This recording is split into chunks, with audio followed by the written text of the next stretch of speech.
Hello friend, ये हमारी lecture series का सेकंड वीडियो है। लास्ट टाइम हमने molecular basis of inheritance start किया था, जिसमें हमने जेनेटिक मटेरियल और उससे रिलेटेड जो भी साइंटिस्ट थे उनके बारे में देखा था। आज हम जेनेटिक मटेरियल के कुछ प्रॉपर्टीज़ देखेंगे एंड देखेंगे कि जेनेटिक मटेरियल के कंपोनेंट क्या क्या हैं, वो किन से मिलकर बना है बेसिकली। तो the properties of genetic material, it should be self replicating, it should be structurally and chemically stable, it should be provide the scope, the slow changing which are required for evolution. Means एक ऐसा scope provide करना चाहिए उसके through जो कि evolution ला सके। Genetic material basically हमने देखा था DNA and RNA. DNA that is deoxyribonucleic acid and RNA that is ribonucleic acid. अब इनका नाम deoxyribonucleic acid and ribonucleic acid क्यों रखा गया वो हम आगे स्ट्रक्चर में देखेंगे, तब हमें पता चलेगा। द फिजिकल और the principal genetic material in most of the organism is DNA, because DNA is more stable than RNA. अब डीएनए आरएनए से ज़्यादा स्टेबल क्यों है? क्योंकि इसमें एक फ्री ओएच ग्रुप प्रेजेंट होता है। डीएनए में थायमिन प्रेजेंट होता है, जबकि जो आरएनए होता है उसमें यूरेसिल प्रेजेंट होता है, और जो थायमिन है वो यूरेसिल से ज़्यादा स्टेबल होता है, इसलिए भी डीएनए आरएनए से ज़्यादा स्टेबल होता है। जो डीएनए है वो एक डबल स्ट्रैंडेड स्ट्रक्चर है, जबकि जो आरएनए है वो एक सिंगल स्ट्रैंडेड स्ट्रक्चर है। तो अब हम देखते हैं कि डीएनए के कंपोनेंट क्या है। बेसिकली डीएनए बना किस चीज़ से है? हमने बात की डीएनए क्या है, एक तरह का न्यूक्लिक एसिड। ठीक है, न्यूक्लिक एसिड में दो टाइप आ गए, डीएनए एंड आरएनए। तो अब सबसे पहले हम देखते हैं structure of DNA. DNA basically 3 component से मिलकर बना है, that is sugar, nitrogenous base and phosphate. और डीएनए है क्या? DNA is a polymer of deoxyribonucleic acid, और we can say that DNA is a polynucleotide. Polynucleotide, poly means होता है मैनी। अब ये न्यूक्लियोटाइड क्या है ये हम आगे देखेंगे। देखो, जिस तरह से एक मोती मिलकर या बहुत सारे मोती मिलकर एक माला बनाते हैं, उसी तरह से बहुत सारे न्यूक्लियोटाइड मिलकर एक डीएनए की स्ट्रक्चर बनाते हैं, जिसे हम पॉलीन्यूक्लियोटाइड कह देते हैं। डीएनए की एक डबल स्ट्रैंडेड स्ट्रक्चर है, ये एंटी पैरेलल स्ट्रक्चर होती है। ठीक है, तो सबसे पहले देखते हैं न्यूक्लियोटाइड क्या है। न्यूक्लियोटाइड बेसिकली डीएनए के 3 कंपोनेंट हैं, sugar, nitrogenous base and phosphate. Sugar and nitrogenous base मिलकर बनाते हैं न्यूक्लियोसाइड। ठीक है, और शुगर और नाइट्रोजनस बेस आपस में बाइंड करते हैं ग्लाइकोसिडिक बॉन्ड के थ्रू।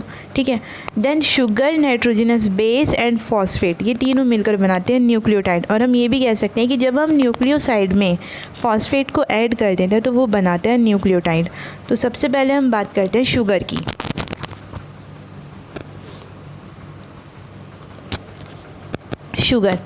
शुगर मेनली यहाँ पर जो शुगर है वो पेंटोज शुगर होती है, that is nucleic acid are made up of 5 carbon sugar called pentose sugar. यहाँ पर 2 तरह की शुगर होती है, एक होती है राइबोज शुगर जो कि आरएनए में मिलती है, और डीऑक्सीराइबोज शुगर जो कि डीएनए में मिलती है। ठीक है, each pentose sugar is 5 membered ring structure in which 4 carbon are arranged in a ring while 5th carbon is present outside the ring. That is जो 4 कार्बन है वो रिंग में प्रेजेंट होते हैं, और जो 5th कार्बन है वो रिंग से बाहर प्रेजेंट होता है। अब देखो, इस शुगर की स्ट्रक्चर में जो सेकेंड पोजीशन है ना शुगर की, वो बहुत ज़्यादा इंपॉर्टेंट है, बिकॉज राइबोज शुगर की सेकेंड पोजीशन पर ऑक्सीजन प्रेजेंट होता है, जबकि जो डीऑक्सीराइबोज शुगर है उसकी सेकेंड पोजीशन पर ऑक्सीजन एब्सेंट होता है। और इसी ऑक्सीजन की एब्सेंस की वजह से डीऑक्सीराइबोज शुगर को डीऑक्सीराइबोज शुगर कहा जाता है। डी से आप समझ सकते हैं डिलीट, ऑक्सी मीन्स ऑक्सीजन, तो जिसमें ऑक्सीजन एब्सेंट होती है वो भी सेकेंड पोजीशन से, उसको हम कहते हैं डीऑक्सीराइबोज शुगर।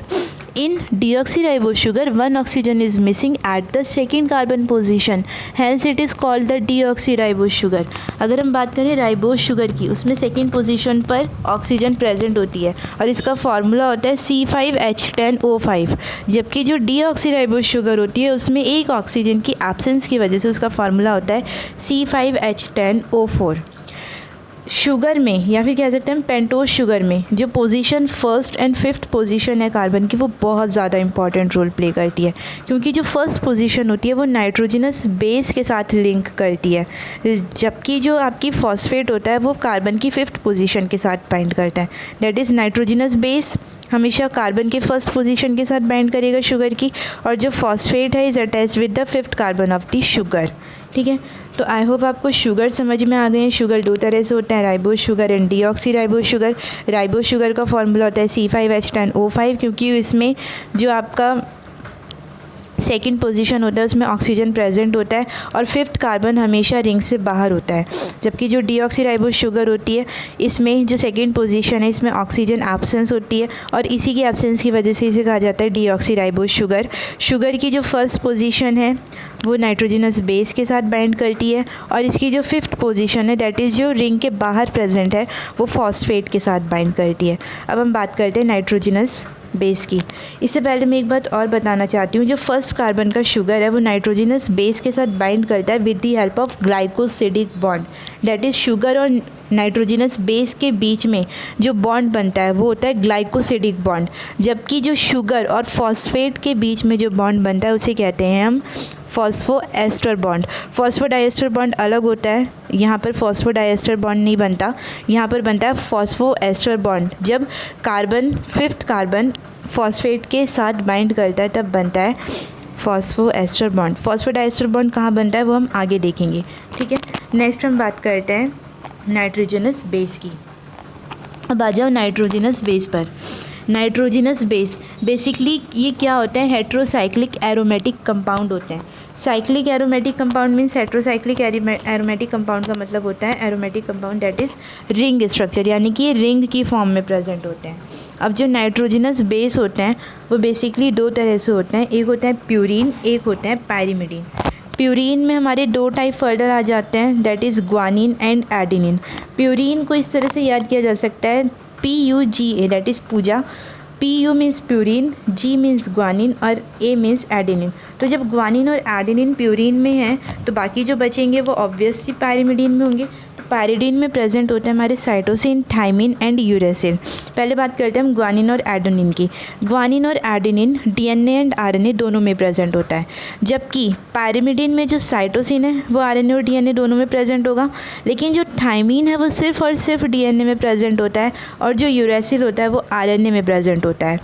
और थायमिन की प्लेस पर दैट इज़ यूरेसिल में थायमिन न प्रेजेंट होकर वहाँ पर RNA में थायमिन न प्रेजेंट होकर वहाँ पर यूरेसिल प्रेजेंट होता है, ठीक है।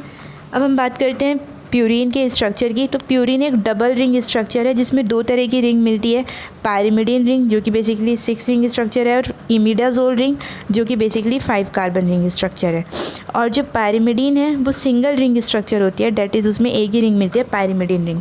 इसको इस तरह से याद किया जा सकता है, छोटा नाम बड़ा काम। जैसे प्यूरीन का नाम छोटा है लेकिन उसकी स्ट्रक्चर बड़ी है, इसी तरह से पायरिमिडीन का नाम बड़ा है लेकिन उसकी स्ट्रक्चर छोटी है। अब हम देखते हैं स्ट्रक्चर। यहाँ पर हम स्ट्रक्चर देख पा रहे हैं प्यूरीन की, जिसमें दो तरह की रिंग है, pyrimidine ring and imidazole ring. साथ में यहाँ पर 4 नाइट्रोजन भी प्रेजेंट है। इसी तरह से पायरिमिडीन में पायरिमिडीन रिंग प्रेजेंट है और इसमें सिर्फ 2 नाइट्रोजन प्रेजेंट है। तो अगर हम यहाँ पर प्यूरीन और पायरिमिडीन में कुछ डिफरेंस करना चाहें तो डिफरेंस ये हो सकते हैं कि जो पायरिमिडीन है उसमें 2 नाइट्रोजन प्रेजेंट होते हैं at the first and third position पर, एंड जो प्यूरीन होता है वहाँ पर they have 4 nitrogen at first, third, 7th and 9th position, ठीक है।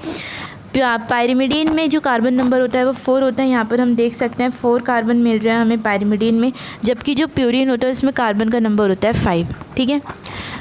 Pyrimidine 6 membered single ring structure होती है, जबकि जो प्यूरीन है वो 9 मेंबर्ड डबल रिंग स्ट्रक्चर होती है, ठीक है। प्यूरीन में आपके ग्वानिन एंड एडेनिन होते हैं, जबकि जो पायरिमिडीन होता है उसमें DNA में साइटोसिन एंड थायमिन होते हैं एंड RNA में साइटोसिन एंड यूरेसिल होते हैं। अब इसमें सबसे ज़्यादा इंपॉर्टेंट चीज़ जो आती है वो आती है इनकी बेस पेयरिंग। मीन्स ये जो प्यूरीन एंड पायरिमिडीन है आपस में किस तरह से बेस पेयरिंग करते हैं, किस तरह से पेयर करते हैं। देखो ध्यान रखना, एक प्यूरीन हमेशा पायरिमिडीन के साथ ही बाइंड करेगा, या फिर कह सकते हैं एक पायरिमिडीन प्यूरीन के साथ ही बाइंड करेगा। कभी भी प्यूरीन और प्यूरीन की आपस में बाइंडिंग नहीं होगी और ना ही पायरिमिडीन की आपस में बाइंडिंग होगी। प्यूरीन और पायरिमिडीन की ही आपस में बाइंडिंग होती है। तो जैसे मैं एग्जाम्पल लेती हूँ, जैसे ग्वानिन है, एक प्यूरीन है, ग्वानिन हमेशा साइटोसिन के साथ ही बाइंड करेगा with the help of triple hydrogen bond, ठीक है। और जो एडेनिन दैट इज़ एक प्यूरीन है, जबकि जो थायमिन है वो एक पायरिमिडीन है। तो यहाँ पर भी प्यूरिन और पायरिमिडिन ने आपस में बाइंड किया। तो एडेनिन हमेशा थायमिन के साथ बाइंड करेगा with the help of double hydrogen bond. In the case of RNA, adenine uracil के साथ बाइंड करता है क्योंकि आरएनए में थायमिन एब्सेंट होता है और थायमिन की जगह पर वहाँ पर यूरेसिल प्रेजेंट होता है। तो एडेनिन यूरेसिल के साथ बाइंड करेगा with the help of double hydrogen bond. तो ये बात याद रखनी है कि जो एडेनिन है वो थायमिन के साथ डबल हाइड्रोजन बॉन्ड के साथ बाइंड करता है, जबकि जो ग्वानिन है वो साइटोसिन के साथ ट्रिपल हाइड्रोजन बॉन्ड के साथ बाइंड करता है। शुगर की फर्स्ट पोजीशन नाइट्रोजनस बेस के साथ ग्लाइकोसिडिक बॉन्ड से बाइंड करती है और जो नाइट्रोजनस बेस है वापस में हाइड्रोजन बॉन्ड के साथ बाइंड करते हैं। ठीक है, नेक्स्ट हम बात करते हैं फॉस्फेट की।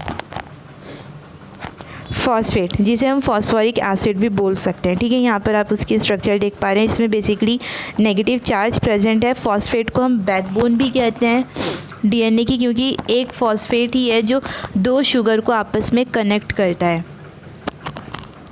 ठीक है, मेनली फॉस्फेट पर नेगेटिव चार्ज प्रेजेंट होता है, इसीलिए जो हमारा डीएनए है वो नेगेटिवली चार्ज्ड होता है।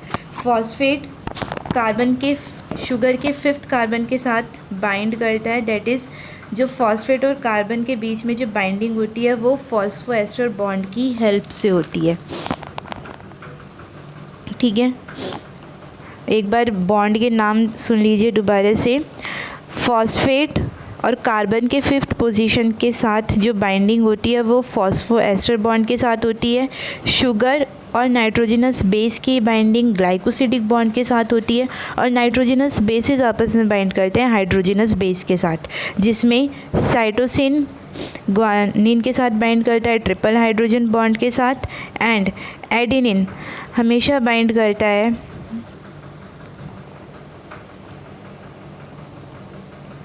थायमिन के साथ डबल हाइड्रोजन बॉन्ड के साथ। ठीक है, अब हम बात करते हैं न्यूक्लियोसाइड एंड न्यूक्लियोटाइड की। बेसिकली हमने पीछे देखा कि न्यूक्लियोसाइड क्या होते हैं, शुगर एंड नाइट्रोजनस बेस मिलकर न्यूक्लियोसाइड बनाते हैं। जबकि अगर हम न्यूक्लियोसाइड में फॉस्फेट ऐड कर दें, that is sugar, nitrogenous base and phosphate, ये मिलकर बनाते हैं न्यूक्लियोटाइड। तो न्यूक्लियोटाइड क्या है, basically sugar, nitrogenous base and phosphate. अगर सबसे पहले हम बात करते हैं न्यूक्लियोसाइड की, न्यूक्लियोसाइड की हम नेमिंग किस तरह से करते हैं। देखो, अगर प्यूरिन है कोई भी, दैट इज़ ग्वानिन या फिर एडेनिन, तो उसके लास्ट में हम ओसिन ऐड कर देते हैं, और अगर पायरिमिडिन है तो हम उसमें लास्ट में आइडिन ऐड कर देते हैं। दैट इज़ अगर ग्वानिन है तो वो शुगर की प्रेजेंस की वजह से बन जाता है ग्वानोसिन और एडेनिन बन जाता है एडिनोसिन। इसी तरह से साइटोसिन फॉर्म करता है साइटिडिन, थायमिन से थायमिडिन और यूरेसिल से यूरेडिन फॉर्म होता है। इसी तरह से अगर हम न्यूक्लियोटाइड की बात करते हैं तो न्यूक्लियोटाइड में प्यूरिन में आइलेट YLATE ऐड हो जाता है एंड पायरिमिडिन में डाइलेट ऐड हो जाता है। दैट इज़ एक एग्जांपल लिया है मैंने एडिनोसिन का। एडिनोसिन में जब हम शुगर एंड फॉस्फेट ऐड कर देते हैं तब वो बनाता है एडिनाइलेट, या फिर हम इसे एडिनाइलिक एसिड भी बोल सकते हैं। इसी तरह से एक एग्जांपल मैंने पायरिमिडिन का लिया है, दैट इज़ साइटिडाइलेट, जिसे हम साइटिडिलिक एसिड भी बोल सकते हैं।